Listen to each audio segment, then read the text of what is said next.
Coming up on this program, we show you how to get connected. Find out how to choose an internet service provider. Discover the newest form of communication, electronic mail. Ways down and ready to ride.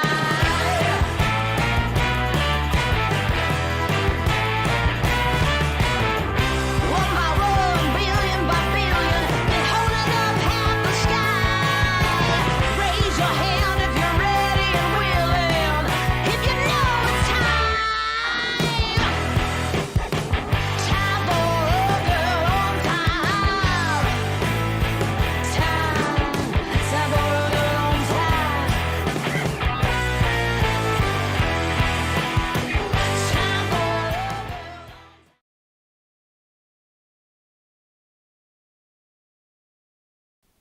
Hello, hello, hello. I hope everybody is doing really good on this cozy Tuesday night where we are going to come together and watch what has become symbolic, and that is the pettiness of people and the nastiness of neighbors, if you will.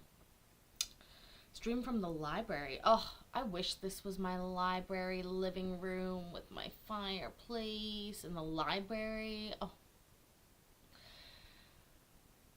But alas, it's not. Anyways, I do like it. I hope that you guys are all doing well today. We are going to watch a TPO hearing. It is from Thurston County, Washington. And it's about an hour, so we gotta get moving because we do. I would love to hear what you had for dinner, though. If you didn't like what you had for dinner, you can tell me what you wish you had for dinner. I have had nothing for dinner yet because it's only 4 o'clock where I am. But what do I wish I had? Pizza. Pizza. What do you think, Vicky? Pizza? Anyways, ooh, big pot of chili, gyro, stew. These things sound good. I just opened my one pop of the day. Ooh, ribs. I just opened my one pop of the day, and I'm gonna drink it with you guys. That sounds like what a child would eat, and I'm fucking here for it. I really am. Chickpea salad sandwich. Hey, I'm on a diet too. I'm just really bad at it. But I did already work out today. So, got that going for us. Oh, tequila and gummies and pizza. That sounds like the diet we want. Tin Man. That's the diet we're not allowed anymore, but it is very effective for weight loss. Can't deny that. Did that make you happy or sad? I've never had a real Reuben, so I don't know what it would do to me, but the thought of it makes me a little bit sad, and I don't know why. I'm not against vegetarians, but I don't know. I'm just getting weird the vibes. I'm just kidding, MB. Is it made with? Here's the thing, though. What about you're vegan, so it makes you very happy. Okay, well, good. What about like mushrooms? I eat mushrooms now a lot. And I do meatless Mondays quite a bit. Actually, I do more than just Mondays meatless. I am quite meatless. I'm meatless most of the time. Hi, baby. But bacon, you know. That bacon. That gets me. Anyways, shut the fuck up, Paisley. But I'll try anything. At least once now in my life. I used to be so afraid of food. But you know what I was actually afraid of? Not being able to eat something if I didn't end up liking what I was trying. And so now as an adult, I'm just like, oh, guess what? If you don't like it, you're allowed to order more food at a restaurant. What? Oh shit. Like, yeah. Freeing. Anyways, so like I said, we've actually seen the people that we're about to watch before. I didn't say this yet, but we've seen these people before because they appeared last week or 2 weeks ago, and the lady was a doctor. She read a statement, if you remember, and it was just a weird vibe. It was a weird vibe, but the case was continued, and it was continued to today. And I almost missed it, but I got it for us. So, give me 1 second. I swear I got it. Where is it? There it is.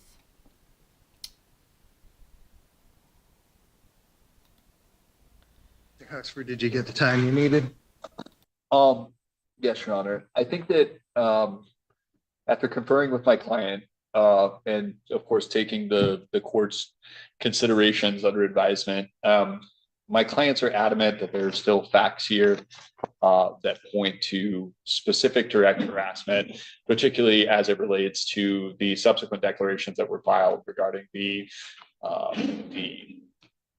exchanges at the courthouse and in the parking lot outside the courthouse at the last hearing date. And so they would like to proceed on those facts and pursue that order in spite of the court's advisement. Okay. All right, let me just bring this up. I think everybody heard about the statewide court computer outage. Yes. Yeah, that's slowing me down here and getting some I information understand, Your Honor. here, but I do have the electronic court file, so that Certainly. that's all. It's all here. Okay, so yes, I do have everything. All right. Okay, and I want to bring that up because I want expectations to meet what is possible in this type of a court proceeding. Right? I don't always expect people who come to court with a problem to know exactly what all of the contours are of different causes of action and what different remedies might be available and so forth.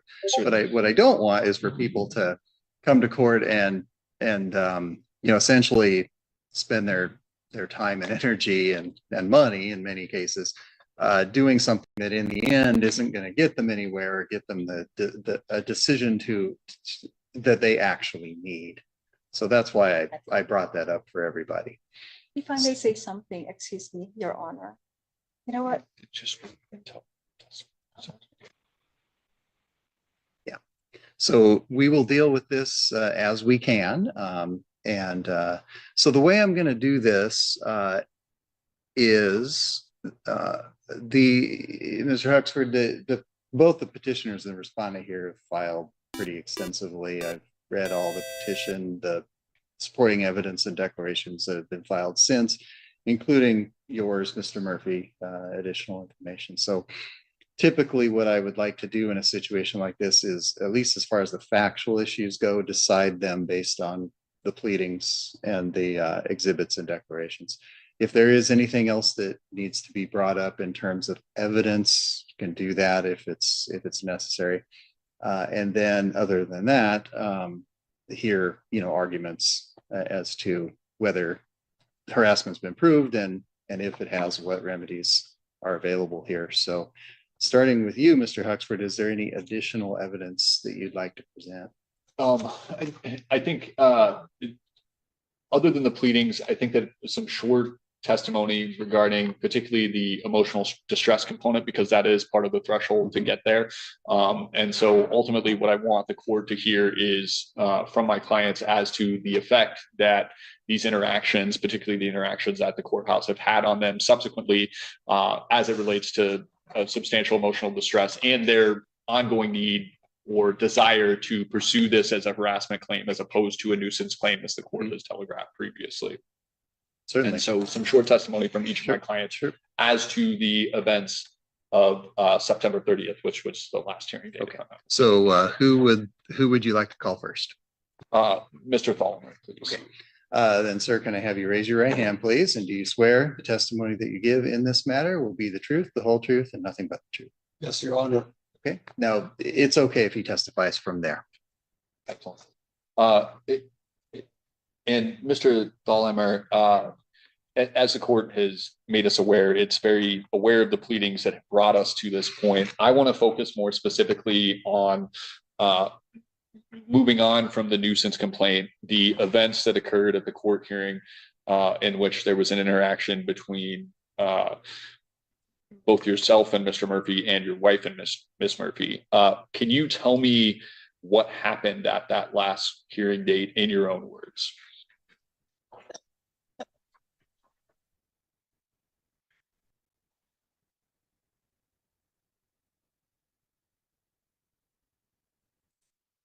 Can I be allowed to make a statement before I answer that? Well, why don't you start by answering Mr. Huxford's questions? Yes, Your Honor. Yeah. To answer that question, and then later I'd like to make a statement.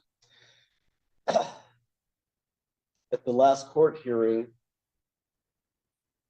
before the last court hearing, I did up a out of court settlement document, piece of paper that my wife and I both signed, and I have a copy of it here. And we never wanted this situation, this very, very severe situation to rise to this level, to go to this court right now. We didn't want that. So I typed up an out of court settlement, and wherein it said we're an agreement whereby me, my wife, we signed it. And then I told my wife, when we arrive in court for the last hearing, approach Mr. Murphy and just show him this statement, which all it says is that he can do anything he ever wants. The only thing we're asking for, only thing at all, is for him just not to bring his Camaro with a grossly illegal muffler, and also it has a cold start engine on it, where when he starts it up, it's like a giant bomb going off day and night. And he's done this before, during the day and even in the middle of the night. And all we had in the agreement, the white page agreement, is that he just not bring his Camaro anywhere near his house so it does not disturb us. But other than that, he can do anything. He can visit the renter across the street, anything he wants, but just not to, terrify us with his Camaro. That's all we ask. And what he did. And Scott, let me guide you here. Hey, just now I'm going to the what happened. I understand. I understand. So all of that said, but just to clarify for the court, there was an attempt or a desire to settle this out of court with some sort of private agreement off the books to prevent litigation that you came to the courthouse with a copy of. Correct? Correct. Okay. And then subsequently, you arrive at the courthouse, you're waiting for your hearing set to be called. I was unavailable that day, and my co-counsel appeared in my stead. So what conversation was had, to the best of your recollection, with Mr. Murphy prior to that hearing set? So what happened, Your Honor, is that just one more bit of information. That is that my wife is a local medical doctor. She has been for the last 20 years, a medical doctor here in Olympia, working for Providence Health and Services. So she, just like myself, I'm a retired United States Marine. We're both highly reputable. So she approached Mr. Murphy with this one-page document. Simply only just, he can do anything. Just don't bring the Camaro where it terrifies us day and night in front of our house. And so I watched her as she went over there with that document to Mr. Murphy. And it didn't look good from a distance. I could not hear the conversation. I stayed back as far as I could away, because I didn't want to interfere with anything. And so later my wife came to me and she said that Mr. Murphy had totally rebuffed her. And then he also, she just explicitly told me that he said, just wait until this hearing is over and you're going to see what's going to happen. He threatened her. And what would you perceive to be your wife's demeanor, reaction, or? It gets so much more intense and worse. This attorney has no control over the situation. I don't know if these people are just so high strung that the attorney can't handle it. But, and these are older people, by the way. Like, these people are both older, retired people, but yet they're freaking out about his car across the street. PTSC Camaro. You're so funny, Bill. Oh my god. Okay, they go on for quite a while. If you haven't seen this yet, I want you to guess the most outlandish thing that they claim is the result of this car being turned on. I think it's gonna start soon. They were in court a week ago and they got a continuance. But the doctor lady read her statement, so we heard this part of it, but we didn't hear from the other guy. And what else? Oh yeah. What's the most outlandish thing that you think they will claim from this? Put them in the chat. Or response to that comment from Mr. Murphy? Your Honor, I know my wife very well. We've been married for 34 years.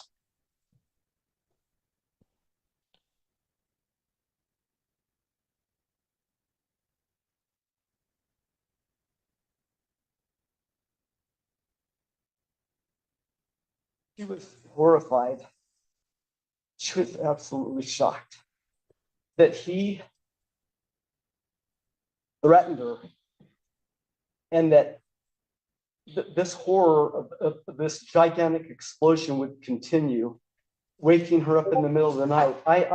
We only filed this petition. What happened is because he woke us up on 17th of September in the middle of the night at approximately midnight with this giant explosion. We knew that he's just trying to terrify us on purpose. And the next day she went to work and she broke her foot. She was so weak mentally and physically. It just shattered her mentally and physically. And the next day she broke her foot at work and she hasn't been able to work since then. But she told me after the hearing, I could see her. She was just shocked and horrified from the way that Mr. Murphy reacted, that we just didn't want to be terrorized by his Camaro with the grossly illegal muffler and the engine. We didn't want to be terrified anymore, and he just totally threatened her that you wait until this hearing is over and you're going to see what's going to happen. She was it's hard to put into words how horrified and shocked and depressed and everything else she was by the way he treated her there before the hearing started and before the judge came out. Let me ask you a follow-up question as it relates to, again, the court has made a record as to its perception of the nuisance complaint and the noise itself. You mentioned a very specific date prior to your wife's breaking of her foot, in which you felt that particular incident was retaliatory or specifically directed at you in some fashion. Why did you feel that way? Your Honor, from the very beginning, the fact is that Michael Hoffman, the owner of that rental property across the street, I thought he was a good friend of mine. He's in the Army Reserves, and for at least a couple, 2 or 3 years, I knew him well. We were friends, I thought. And so what happened when this all started at the very beginning, and I have the text, the very first text right here, August the 5th, you can read it, Your Honor, if you'd like, a very long text about this whole situation, how horrifying it was with the renter across the street, which she's right over there at the other table. And then I also followed it up by calling him soon after this. So he was well aware that it's my wife and I that were filing all of these complaints, that we couldn't sleep at night. There's many incidents here, and I have them all documented. My wife and I, we filed official complaints to the subdivision management company and also the homeowners association. And then also I even called the police department, and actually I showing grenades, recording. Mama Llama, I think some of what you've put down has actually come close. The broken foot is one thing, but I shit you not, the weird dropping of situations continues throughout this hearing. It is unhinged. I don't know why the judge is allowing this to go on. If this dude had an attorney, the objection, what the fuck was the question? Like, it would be, he should be objecting at this point. Like, this is not even, anyways.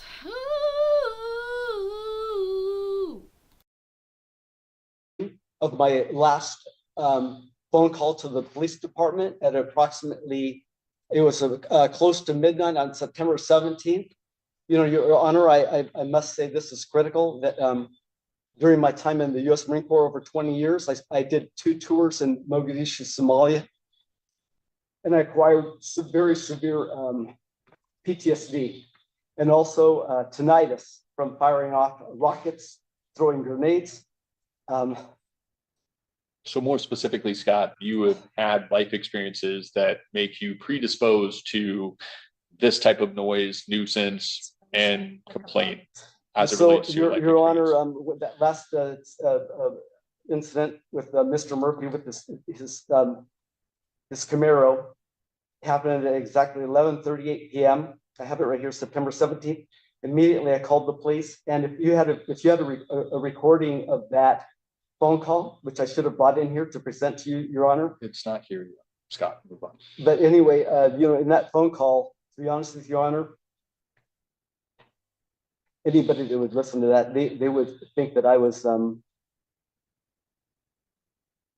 it was beyond horrific, because for me, whenever I hear that giant explosion in the middle of the night, I feel like I'm back in a war zone. It absolutely horrifies me and terrifies me, and I can't. We've already talked about it. There's no way I can live in that house anymore with Mr. Murphy's Camaro. That gigantic blast going off in the middle of the night. We can't live there anymore. So Scott, let me refocus you here. The question I asked is, why do you think that particular incident was retaliatory? So like I said, Your Honor, beginning August the 5th, I texted a very long text message and also phone called the landlord. So he knew early on that it was me and my wife. He knew right from the beginning. And then what I noticed is that whenever we would file official complaints, everything would just get much, much worse. So in other words, starting in early August, you notified the landlord, the property management company, and the HOA of your complaints. And then subsequently, it is your testimony today that every time a complaint was sent or an email was sent, that ultimately there would be some sort of what you perceive to be retaliatory conduct as it relates to this specific nuisance that was then directed at you. Is that an accurate assessment? The revenge, it just increased, and then it came in the middle of the night by not only Mr. Murphy, but Miss Kaler, the renter at the other table. It was about a couple of days before this, she woke us up, and she has a motorcycle, a very, very loud, big motorcycle with Washington license plate, Saucy. She woke us up in the middle of the night, and like shortly before this. And so the revenge in the middle of the night, it was just so horrific. And then when my wife broke her foot, that was the last straw. That's the only reason I had to finally come to this court, Your Honor. I'm very, very deeply sorry to have to take this route and do this, but we're at the end of our rope. We're going to lose our house. We're losing our minds. So let me refocus once again on the September 30th court date. So as you testified earlier, a conversation between Stella and Mr. Murphy took place, that it was your perception was an intimidation tactic and ultimately additional harassment as it relates to this case. Is that accurate? It was exactly a cold-hearted,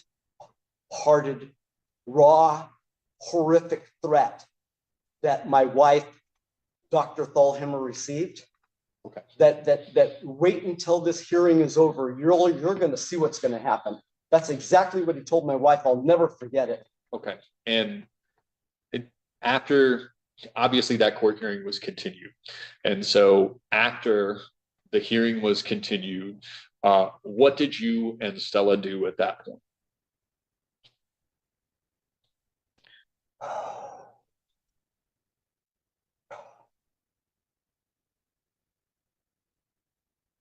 Let me rephrase. Did you immediately exit the courthouse? Okay, so what happened, Your Honor? And this is horrifying, because I wanted to make sure that we didn't have any interaction with Mr. Murphy or his girlfriend, who is the runner across the street. I told my wife, stay here. We need to let them leave and give them at least 15 minutes to leave, and then we will go out. And my wife was on crutches from a broken foot, and so she could move only very, very slowly. So we waited for 15 minutes, and then I told my wife, I have to go to the restroom. I went to the restroom, I came back, and then very slowly I helped her while she's on her crutches out to the front of the courthouse at the edge of the sidewalk. Actually, I didn't help her all the way to the sidewalk. I just helped her out of the front door. And then I said, I'm going to run ahead because my car is parked about a block away. And so I have to go and get the car, and then I'll meet you at the edge of the drive-through right in front of the courthouse. I'll meet you right there at the edge of the road to pick you up in a few minutes as soon as I can get there. So I went to my car about a block or block and a half away. I got my car and I pulled up at the edge of the drive-through right in front of the courthouse, right in front of the courtyard there. And my wife was there. I parked, I got out of the car, and then I went up to her and I opened the passenger door, and then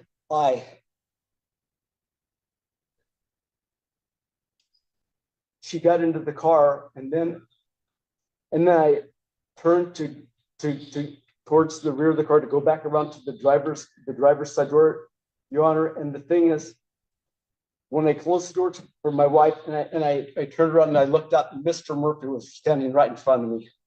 He was.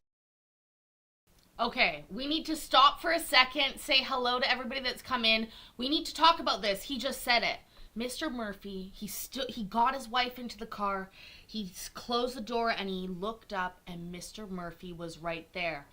Your guess is in the chat right now. How close does he say Mr. Murphy was? How close does he say that Mr. Murphy was? This sounds like the end of a math question. I sound like a teacher. Okay, guys, we've gone through the whole thing. Now we're at the end. How close does Mr. Asshole say that Mr. Murphy was? I'm seeing 3 kilometers, 2 feet, 30 cars away, 5 feet with his nose against the glass, 3 inches in front of him, nose to nose, almost French kissing, within a Camaro's length, Bill. I like that. 50 feet, Cindy's guessing. 5 to 6 feet. I mean, he's sounding like it sounds so close, right, Shane? Like within inches. He's making it sound so close. Let's see. Standing in front of me, just like this, staring at me in the center of the parking lot. And I tried to pretend like I didn't see him. about how far away? You said standing in front of you. How far He away was was 50 Mr. feet Murphy? away, Your Honor, approximately. And it was And- caught. There's a security camera right in front of. I discovered, thinking about it later, that there's a security camera there, and so I ordered security camera footage, which I do have on this thumb drive, and the longs. We talked about this. Okay, but anyway, I was absolutely shocked and horrified to see that he was standing right in front of me, 50 feet away, staring at me, staring me down. I mean, right after I put my wife in the car, in the center of the parking lot. And okay, so he's 50 feet away. You have shown the court the kind of demeanor. What did you interpret his demeanor and look to mean in that moment? He is going to harm us in the future, if especially if nothing's done about this anti-harassment order. He's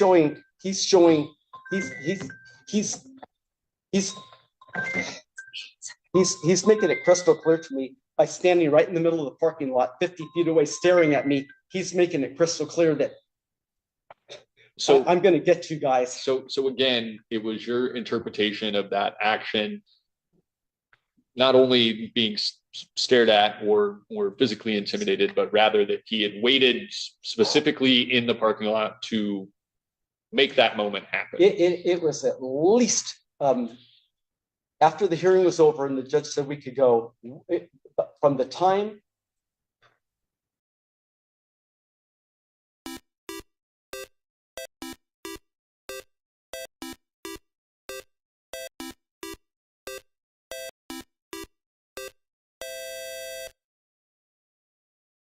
Yay, thank you, MB. That is literally the only thing that makes sense as of the last whatever minutes we've been watching this. Nothing he's saying is making much sense. There's so much dramatics, and I'm actually, first of all, thank you again. Thank you. Put it on the screen. I love how it looks. Also, welcome to the new members. That's going to be on Sundays, new members. But seriously, no. Tell me you don't watch my show without telling me you don't watch my show. By calling me during my show. I'm just joking. Okay, so, it's so dramatic. And I think what we have to remember is generally we hear really different stories in this case. So just keep in mind the things that he's asserting so that we can compare when it's Mr. Murphy's turn over here. And thank you again, MB. the hearing was over and Mr. Murphy and his girlfriend at the other table, they left. It was at least 20 minutes, at least, before my wife got in the car. It was at least 20 minutes, and Mr. Murphy and his girlfriend were out there for at least 20 minutes waiting. I consider it stalking us, waiting for us there in the parking lot. And then he's in the center of the parking lot, just staring me down like this. You testified to that again, Scott. I appreciate it. So after that hearing, you ultimately filed a subsequent declaration with the court that relayed this incident for the case record, correct? Yeah, yes. And what has been the ongoing effects on your mental and emotional health as it relates to that incident? Are you in more emotional distress since that incident or less emotional distress? If Mr. Murphy is allowed to terrify us in the middle of the night with his, that is like a bomb blast when he starts his Camaro across the street in the middle of the night. I told my wife over and over again, there's no way I can live in that house anymore if Mr. Murphy is allowed to do that. There's just no way I can live there. And we're going to lose. It looks like, I don't know what's going to happen, but there's no way that I can live in that house with Mr. Murphy.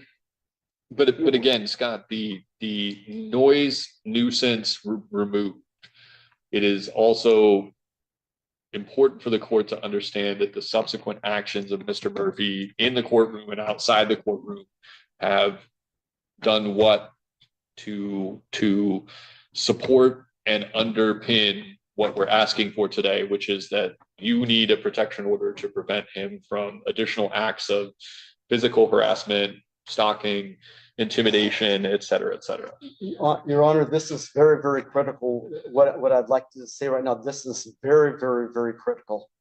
And that is that my first interaction with Mr. Murphy was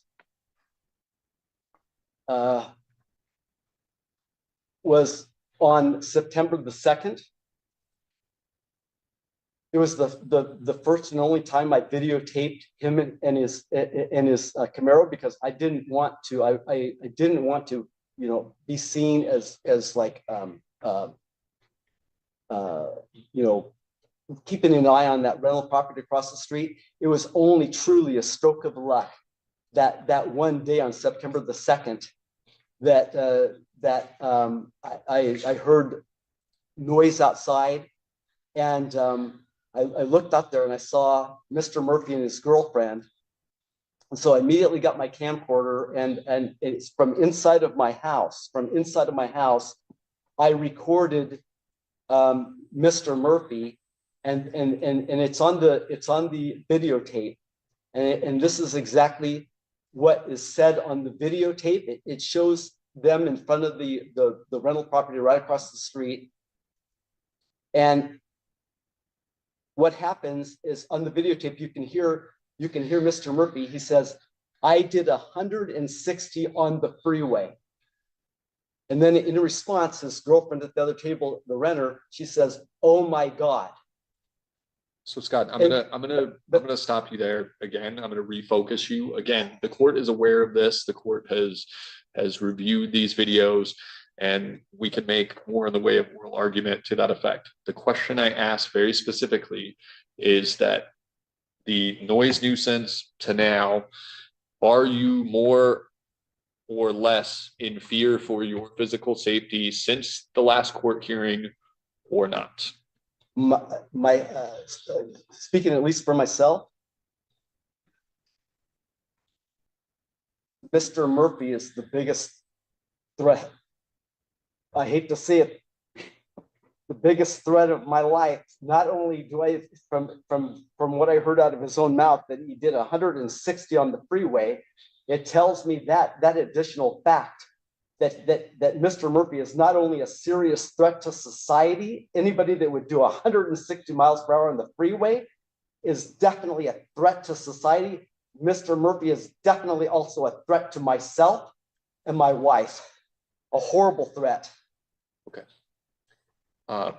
Your Honor, I would like to move on to Mrs. Dollimer, if I could. Sure. I don't have any additional questions for this witness. I certainly understand that the respondent is able to ask questions.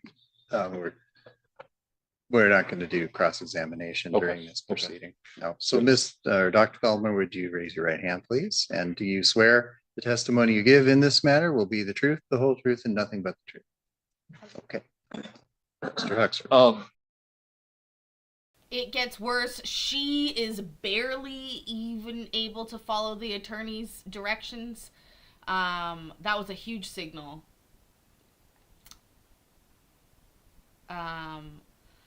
Again, if this guy had an attorney, this hearing would be going very differently. It almost feels like a vent session at this point. But Mr. Murphy is gonna answer our questions.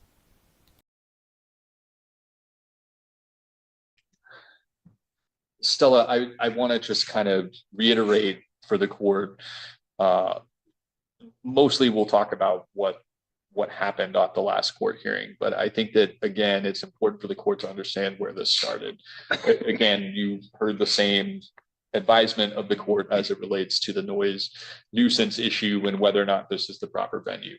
Again, it was your understanding and recollection that following the initial communications with the landlord, the property management company, and the HOA, that there was some retaliatory conduct that took place in relation to that. How would you describe that conduct, and in your own words? After all the complaints that we have made, I would expect that, the noise will be less or come to a halt, but that was not the case. Instead, what happened? Instead, what happened was that the worst part, I think that, was on September 17th. It was at 11:38, I believe, that the loud noise woke me up. It was so loud that it was so terrifying that the whole night I was not able to sleep at all. And that was a Tuesday night. Wednesday, the following day, I was awake since I was awoken by the loud noise from his vehicle, and I could not go back to sleep. I went to work. Go ahead. I went to work, and around 1:20, 1:30, I was so exhausted, and I had so many patients that I had to see, and I was getting calls from different sides. And I just collapsed and I twisted my foot, and that's how I fractured my foot. Scott testified that there were perhaps even several of these interactions following the complaints, that ultimately, the two of you or Scott would send an email to the landlord or the property management company or the HOA, and then subsequently that would be followed by one of these events, right? That's correct. Okay. Let's talk more specifically about what has happened since.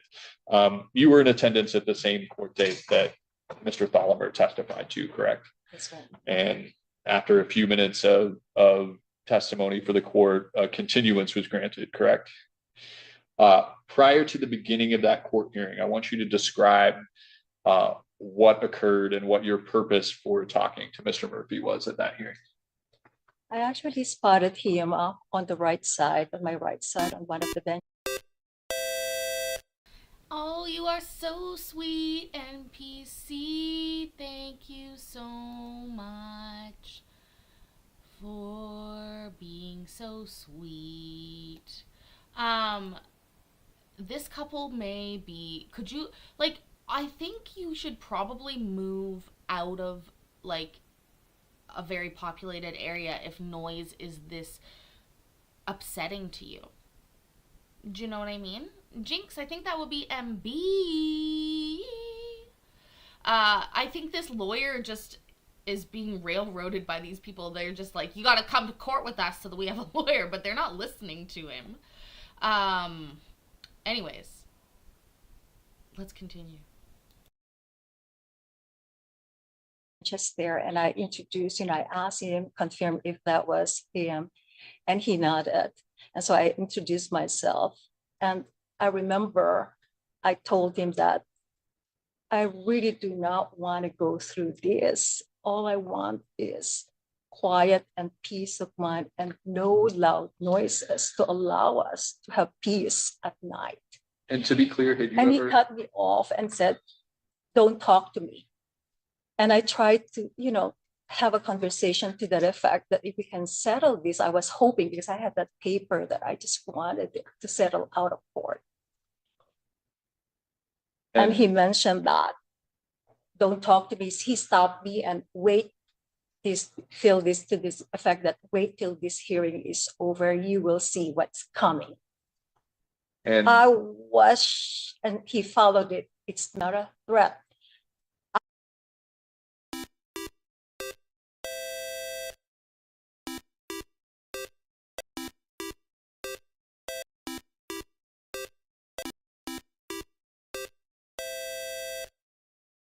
You couldn't hear me, but I said everybody's name as they got them. It fucking worked. NPC.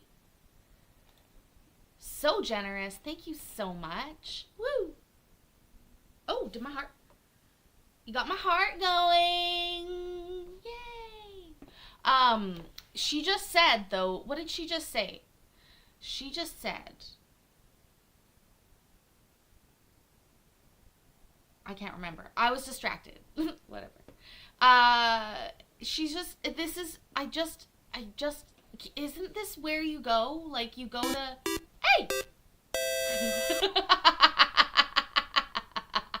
$1 for each ball he needs to drop. Oh, he really does. I mean, honestly, I just think this might be just their own issue. She's about to actually talk about his balls. if you can believe me or not. He is literally going to talk about his balls in a minute. Believe me? What do you think?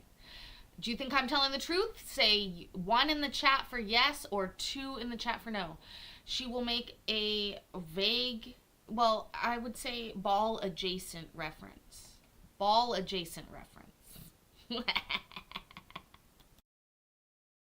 I was shaking inside because I am not the kind of person that will take that, because my work, I work 11 to 12 hours a day. I take calls at night and on weekends. And for me to have no sleep, I am dealing with people I'm trying to save lives. I am clearing them for every necessary surgeries they have. Those people coming out of the hospital, they need to see me at a certain time. I have to have that. I need to be able to function mentally. I need that sleep. And so And since to have that, and then to threaten me that, you know what, wait till the hearing is over and see what's coming. and I think it goes without saying that that comment, particularly followed by the comment, "This is not a threat," This is not it was perceived as a threat by you and intimidation. by you. even before he would utter that it's not a threat, it was already a threat for me to hear that from somebody. And so I had no recourse, but my God, how can I live my life when there's somebody threatening to do something against me, against my family? And obviously the hearing was over very quickly after that, correct? And what happened after that? What did you do after the hearing was over? The judge, I remember the judge telling everybody that, let people go first, wait some time for you to, and this is for everybody, before you go out to your car. So I was still wearing my cam boot and crutches at that time. And so I was pretty slow. And Scott, my husband, said, why don't you go ahead and sit down here? And Scott he has a large prostate. For him to go to the bathroom, it's not like a 20-year-old, 30-year-old man that can empty his bladder pretty quickly. So it was, I would say, easily 5 or 7 minutes that he was in the restroom while I was seated there for several minutes. And for me to walk from the courthouse to where, Scott had to pick me up, it took me a little while. So I would say 15 to 20 minutes easily. That's how we waited from the other party to come out first. So we waited at least 15 to 20 minutes easily. And as I was walking on the curbside, on my peripheral vision, I can see Mr. Murphy standing, and he's on my left side. He was still standing there. I was just thinking to myself, why? And that's all that I can think, because I would have thought, I thought that they would have been gone already. Like the judge said, wait till the other party's gone. And so ultimately you and Scott specifically took your time exiting the courthouse to avoid this very Absolutely. type of interaction. Absolutely. Okay. And so you said that as you exited the courthouse and you're waiting for Scott, you noticed Mr. Murphy and his girlfriend are still in the parking lot. That's right. Okay. And then what happens at that point? Well, Scott, I was waiting there for a while, and on my periphery, I can still see Mr. Murphy and the shadow of the girl standing, but I can see the gentleman there. And then I don't know how long it took for Scott to, probably a few minutes, because he was walking, but it was a fast walk, and then he got. Okay, but here's the thing, MB. Here's what just went through my mind, right? If I'm on my perfect date, this is my dinner talk too.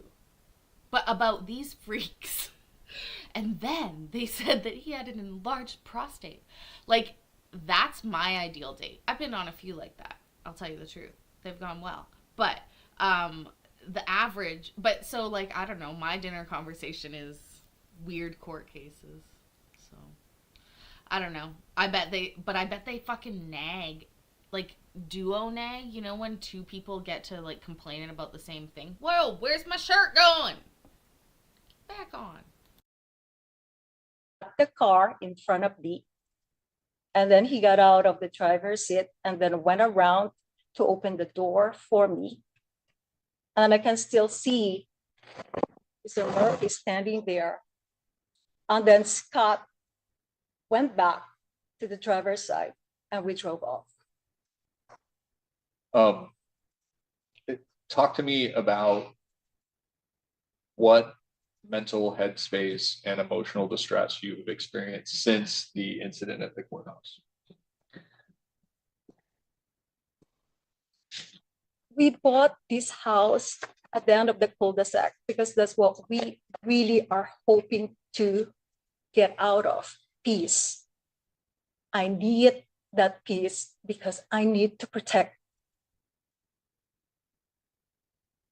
my profession. I need to be able to take care of those people that, you know, rely on my needs. And so more specifically, I could not sleep, you know what, kind of like, what if this doesn't, you know, what if nothing happens out of this, you know? He left us no recourse but to make this a formal legal complaint because I do not want to even think of what may potentially happen. and ultimately you're losing sleep, your mental health is affected by this, you're in fear for your physical safety because of what was said I and could not because of sleep. the physical I could interactions. not sleep. Stella, is there anything else that you want the court to know that I haven't touched on today?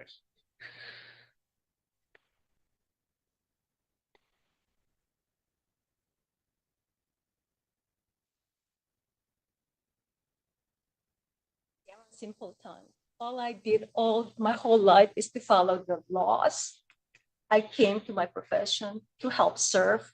I married a gentleman who is service oriented. All we're asking is, respect.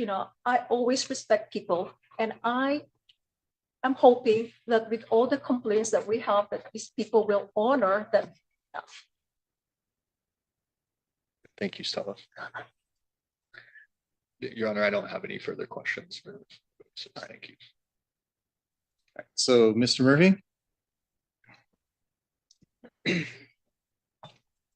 I got served on the 22nd with the paperwork. Just a second here. If you're going to testify further than what you have already filed, I'm going to swear you in first. Okay. Yep. Raise your right hand, please. Do you swear that the testimony you give in this matter will be the truth, the whole truth, and nothing but the truth? Yes, sir. Okay. Go ahead, Mr. Murphy. Yeah, so I got served on the 22nd with the paperwork saying that I have a harassment order filed against me from both of the Thalhammers. The cop told me that the protection order was in effect. It wasn't, but he told me that it was, so I honored it. I found out that it wasn't. I still haven't been over to Miss Inthaval's house since then. It's been about 2 months now. He doesn't even live there. It's just his girlfriend's house. Oh my God. You'd think this has been happening every single night for the last fucking 4 months nonstop. He hasn't been there in 2 months. And they're still this traumatized? I'm sorry. The dramatics, folks. Also, he's so straight to the point. He does a better job here than the attorney over there. I myself, I'm not a violent person by any means. I have no criminal record.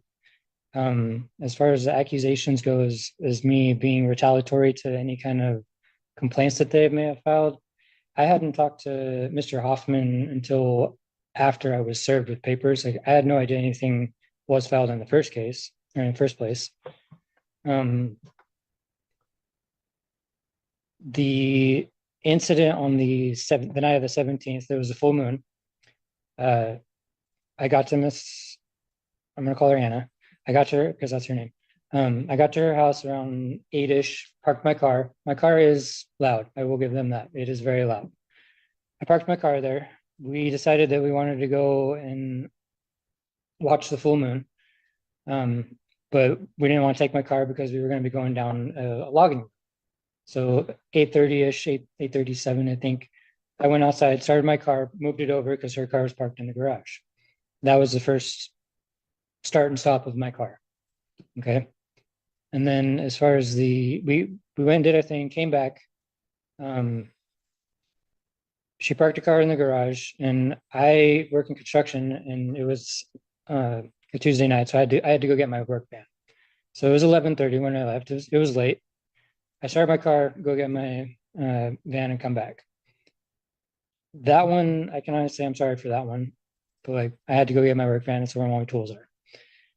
The other incidences where the one where he recorded me in the house, in his house, I didn't sit there and idle my car. I didn't rev the engine. I started my car and I left. It was also 9 o'clock, somewhere around 9 in the morning, well within the ranges of sound ordinances and stuff like that. Again, not retaliatory. I had no idea there was an issue going on at that time either.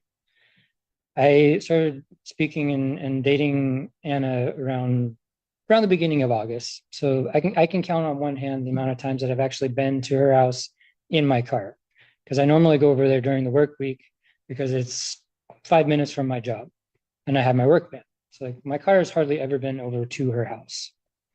And I know that I'm jumping all over the place, but mine's kind of flustered with all these accusations saying that I'm a violent person. In regards to the interaction Miss Thalheimer and I had in the courtroom, she came in by herself, asked me my name. I said that yes, I was Charles Murphy. She sat down next to me, tried to talk to me, and I said, "You shouldn't be talking to me." I said it to her twice.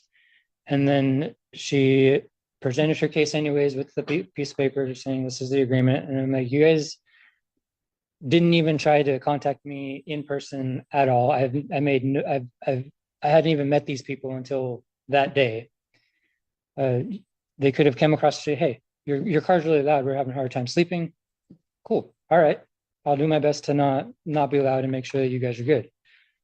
I mean, it's simple things like that. Like this whole thing could have been avoided. However, I've been raised to, once you start something, you finish it. So they initiated the courts to be involved in this, which rightfully so. They feel like that I'm a threat. And to settle out a case, I firmly felt it was very unfair because of the accusations that they were saying against me. So I was like, when I told her, wait and see, I also followed it up with, that's not a threat. What I mean is, let's wait and see what the courts have to say about it. Because that's what I followed it with. I would never threatened her physical harm or her husband or anything in that matter, to the fact that like, you guys started the court proceedings. We're going to go all the way through the court proceedings. We're going to see what the judge and jury have to say, and we'll go from there. In nowhere through the two to 3 months that this has been going on, have I ever made a threat to them.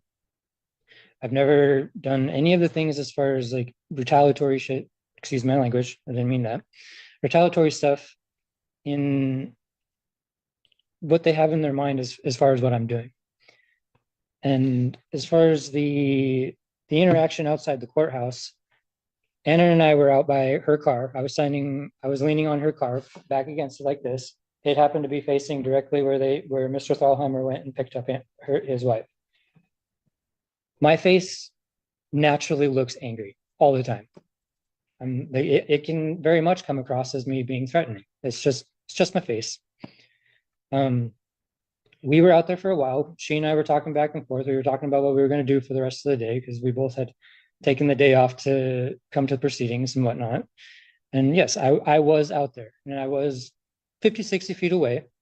Didn't make any threatening gestures. I just happened to be looking in that direction, which was where he parked to pick her up. There was nothing in my actions that were threatening from me. I understand how it could be perceived that way just because my demeanor is usually slouched and I got a grumpy look on my face all the time. I can understand where that came from. However, no threats, no nothing. Like I'm not a violent person by any means. And like is I've had to take 3 days off of work now, and being a single father working a blue collar job, like that's pretty detrimental to the finances.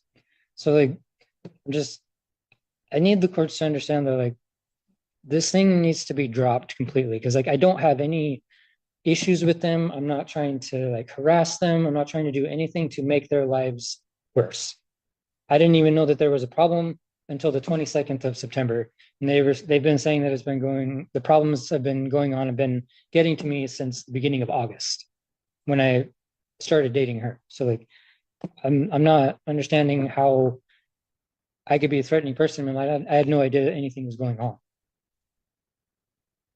Outside of that, I also don't feel like because I know in their agreement, or not agreement, but their petition, that they want me to cover the costs of their court fees and stuff like that. But I honestly don't feel like I should have to cover their costs for something that could have simply been solved with, hey, coming to me as a person, like, hey, your car's very loud. Could we not? So that's basically all I have. Thank you, Mr. Murphy.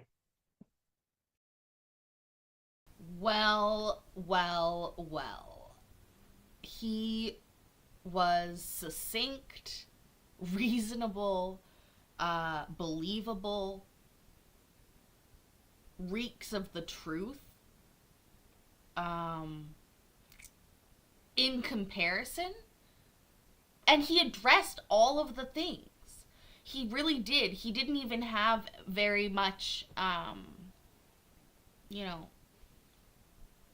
roundabout, to do. He really just got to the meat of it.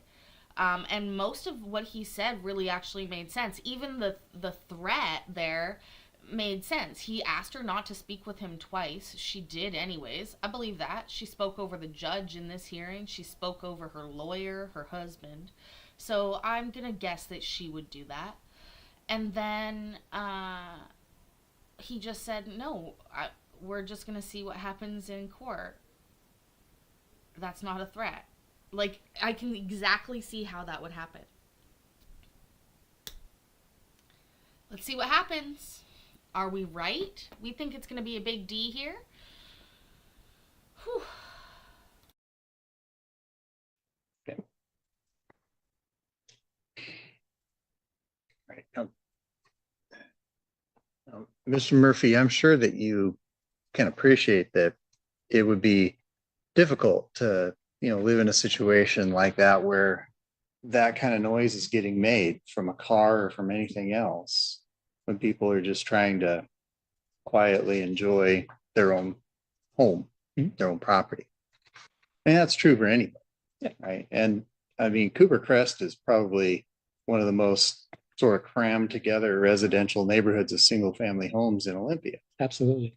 So it's probably even more important that people are sort of aware, keep in mind that the things they do that make noise are pretty likely to be heard and perceived by the neighbors.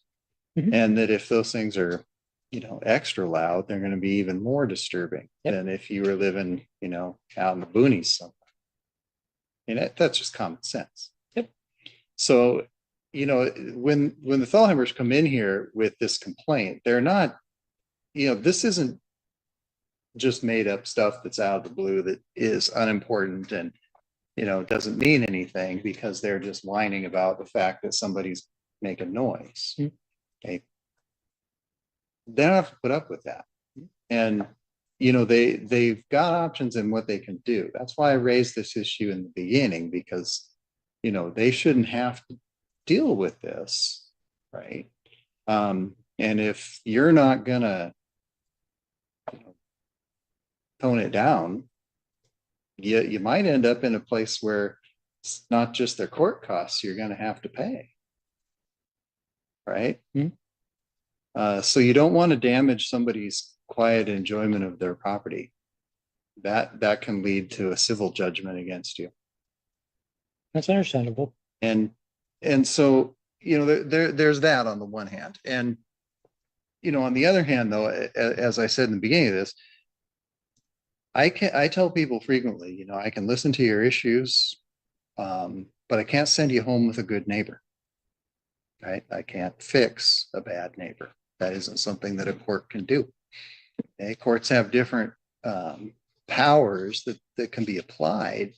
Um, for example, in an action like this, the person can be ordered to stay away from another person, to not communicate with another person, to not keep them under surveillance or stalk them. I mean, those are all things that this court can do in the context of an anti-harassment order.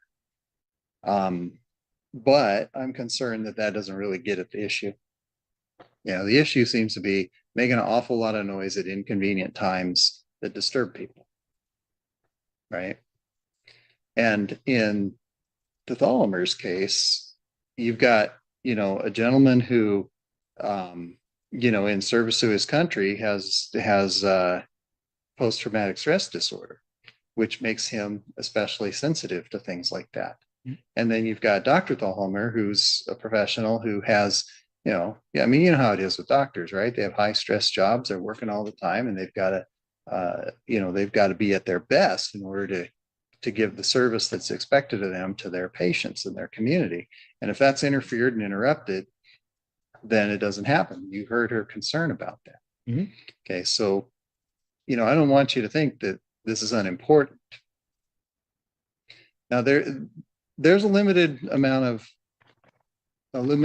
relief that I think the court can offer here. And I'll get into that in a minute. But one thing that occurs to me is that, as you said, Mr. Murphy, you didn't know that this was a problem until you got papers served on. And then Dr. Thalhomer tried to present an agreement to resolve the issue sort of informally. People aren't always good at resolving their own disputes when they have them. But there are options for that. I mean, in a lot of cases that involve people who live in the same neighborhood, who, when they leave court, they're going to still be neighbors. I will frequently recommend that people go to the Dispute Resolution Center to try to work something out.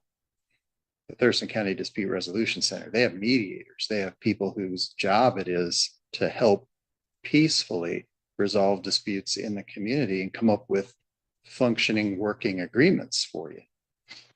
And I frequently recommend their services because what they do is try to make it so that you can live together peacefully in your neighborhood and address, the issues that you are in dispute over in a way that's fair to everybody. And you design those solutions yourself. And their work is great. It doesn't always work, but frequently it does. So, I mean, I'm commending their services to you sort of no matter what happens, because I think that, when you go home, you're going to be home. You're not going to be in court anymore. You're going to be neighbors again.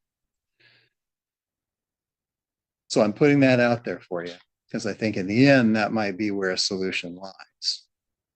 Now on sort of the more formal, well, okay, before I get into that, you have a question for me, Mr. Murphy? I hear you on that one, but I don't live there. I live in Yelm. So like I'm hardly ever over there with my car. So like I understand what you're saying as far as like being neighbors and whatnot. So Yeah. I get that. Well, I recommend that because I think that it works really well, a lot of times better than litigation. Yeah.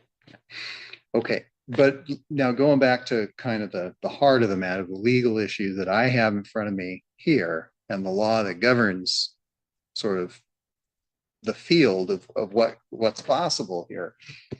A couple things come to mind to me. And one is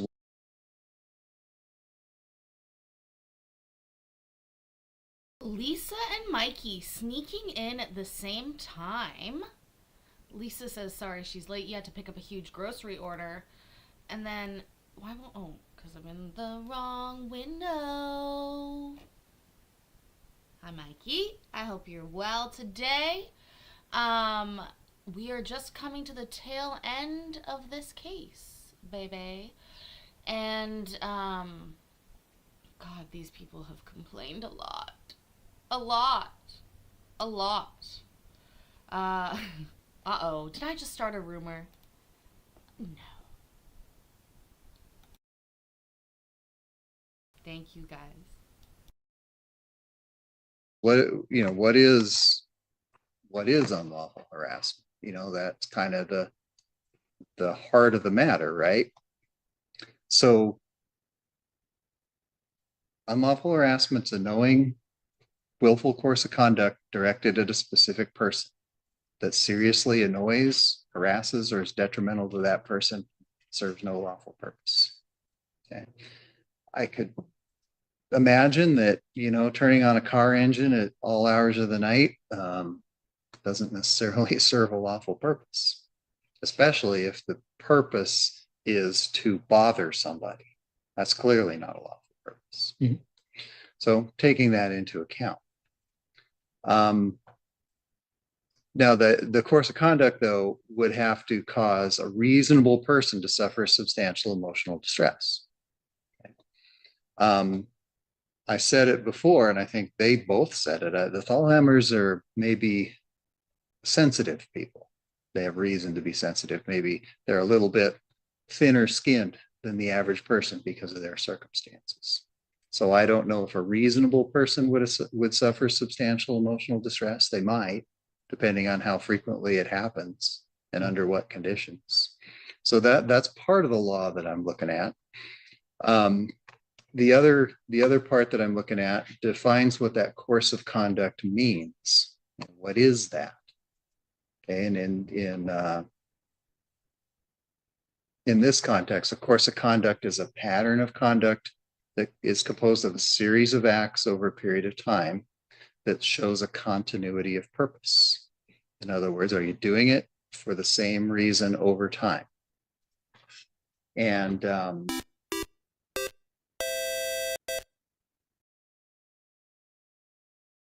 Has anyone seen NPC's grocery order? I heard in America you can get groceries delivered like the same day. Immediately. So you should check on that. Thank you so much, by the way.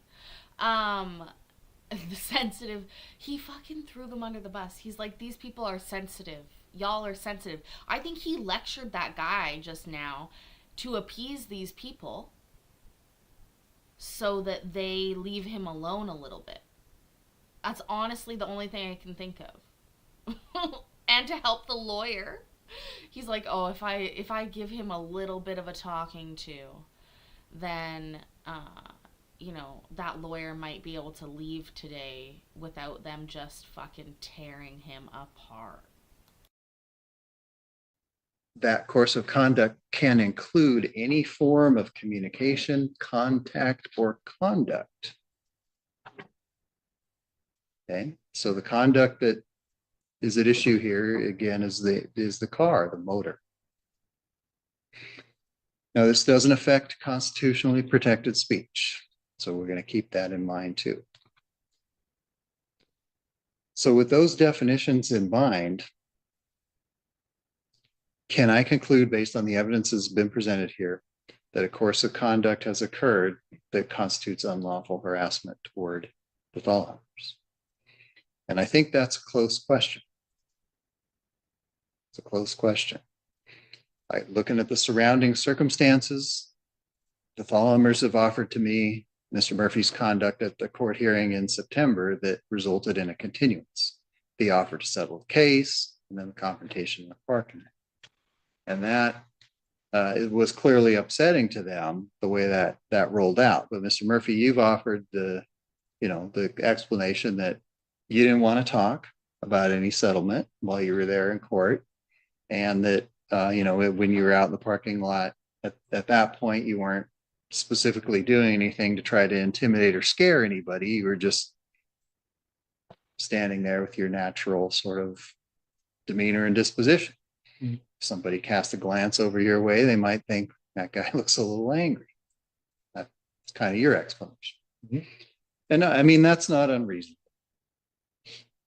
So I'm keeping in mind that here, the burden of proof is on the petitioners. In other words, they have to show by a preponderance of the evidence that they're entitled to this order that they're seeking under the law and the definitions that I just explained.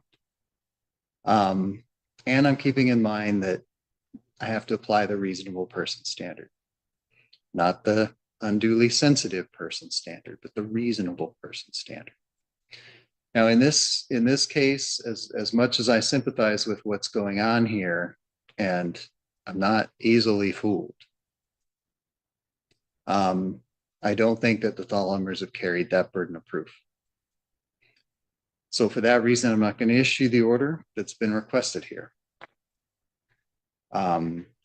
But before I let you go on that, I will keep in mind that if the pattern continues, there may be a different conclusion. So if they come back with another petition and it says after November 12th of 2024, there was all this same stuff going on with the car, I'm also going to consider what happened before today, meaning the stuff back as early as September and August. And that would constitute a pattern. So if there's a change or discontinuation, then terrific. We don't have to worry about it anymore. And then the other thing is, before I let you go, is I really do commend the Dispute Resolution Center to you. I know that Mr. Huxford knows what I'm talking about. Mr. Murphy, I've explained it a little bit, but the Thurston County Dispute Resolution Center offers their services to people to, and it may even involve Anna, since she's the homeowner, to, sit down and mediate a solution to this, and then have a happier, quieter, peaceful, enjoyable neighborhood for everybody. All right, I think I've explained myself and my rulings. I'm going to commit both of those to writing, and then you folks will be free to go. I do have a question, if you don't mind. Mm-hmm. Outside of my work van, all of my vehicles are modified because I am in the car community. I frequent that. I go to car mates as far as like sanctions ones and stuff like that. I'm not one of the people that do the hoonigan stuff. So does that just mean that I won't be able to bring any of my vehicles to Anna's house? Well, let me put it to you this way. I don't know, because I don't have enough evidence to decide whether your vehicles are illegally modified or not. Right. Okay, they might be. But that isn't strictly, determinative. It's a question of whether you're disturbing their peace. Yeah. Right. And disturbing their peace is actionable on different ways. One would be they could sue you for that. And the other way would be they could seek an anti-harassment order like this. I would say that the way to avoid the problem is just not to make the noise.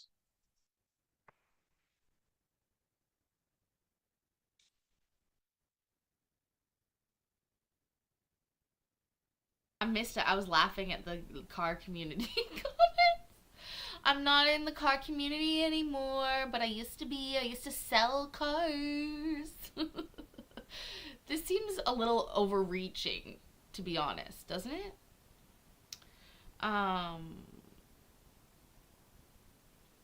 It just seems like I don't know.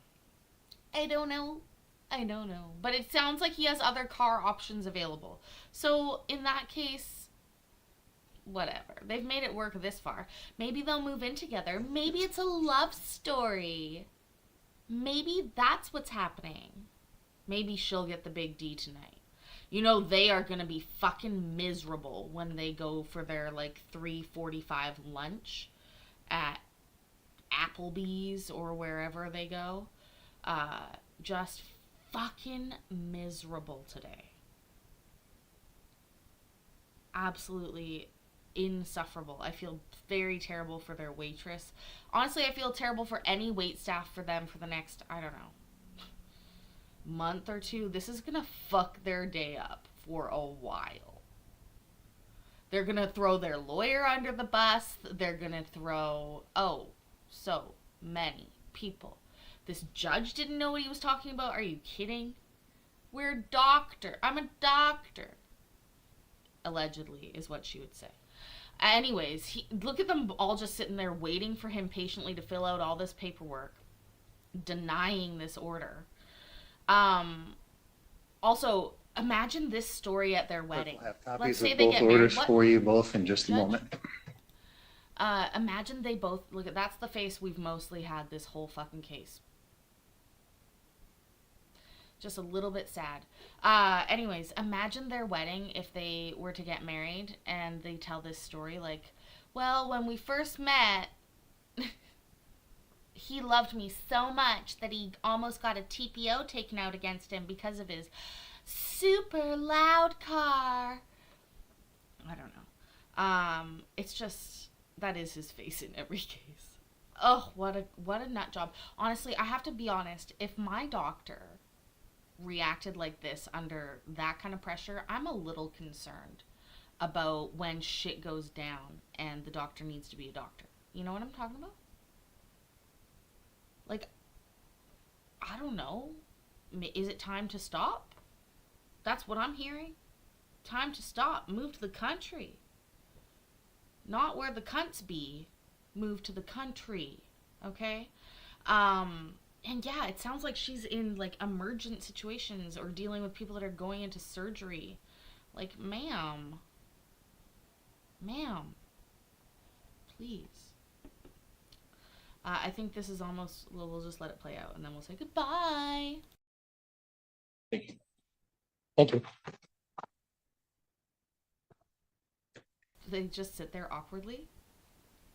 They just, no, there's no more case. That's it, Courtney. We're done for the night. Look at his suit. He fucking got dressed this morning, brushed his hair. I guarantee he brushed his hair. I didn't brush my hair. He brushed his hair. And I guarantee he was, I don't know what he was thinking. Honestly. He must have been spellbound by his clients. That's the only thing I can think of. Just like spellbound. Because he just lost to Mr. Murphy over there with no lawyer. Right? He just handed him the win. Literally. Oh, Courtney got a new bed. MB, it was great. Actually, I really enjoyed that. Thank you guys so much. Keep an eye out tomorrow. I think there will be a premiere. Oh yeah, look at his shoes. They're nice. I get it. They're nice. But, anyways. Yeah. Remember? Oh, hold on. Hold your horses. I can get here. Back into the kitchen, or the living room.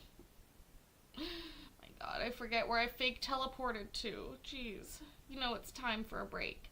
Anyways, remember guys, I love you. I'm proud of you. And I will see you in the next video. Okay?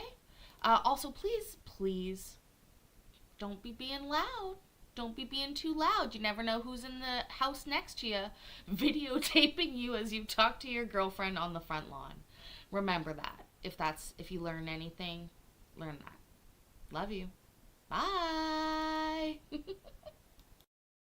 Ways down and ready to ride.